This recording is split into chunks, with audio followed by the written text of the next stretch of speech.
TRP অর্থাৎ television rating points, যার জন্য অপেক্ষায় থাকেন অসংখ্য দর্শক, এবং এই টিআরপির জন্যই বিভিন্ন চ্যানেলের মধ্যে রেষারেষি লক্ষ্য করা যায়। কারণ এই টিআরপির মাধ্যমেই জানা যায় পছন্দের ধারাবাহিকগুলি কে কোন পজিশনে আছে, অথবা কোন চ্যানেল কতটা এগিয়ে রয়েছে। তবে হঠাৎ করেই খারাপ খবরটি সামনে এলো, আগামী 4 সপ্তাহ আর প্রকাশিত হবে না টিআরপি। কিন্তু কেন?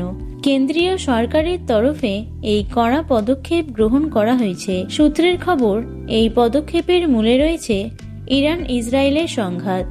বার্ক টেলিভিশনের সমস্ত চ্যানেলগুলির টিআরপি প্রকাশ করে, তাই বার্ককে স্পষ্ট জানানো হয়েছে যে আগামী 4 সপ্তাহ অর্থাৎ 1 মাস যেন কোনো রকম ডেটা প্রকাশ করা না হয়, বিশেষ করে নিউজ চ্যানেলগুলির।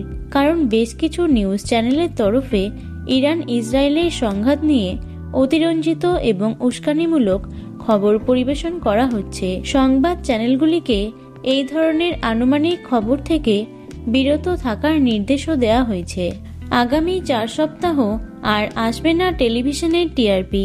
তবে শুধুমাত্র নিউজ চ্যানেলগুলির নাকি সমস্ত চ্যানেলের, এখন সেটাই দেখার। তো বন্ধুরা, এ বিষয়ে তোমাদের কি মতামত অবশ্যই কমেন্টে জানিও।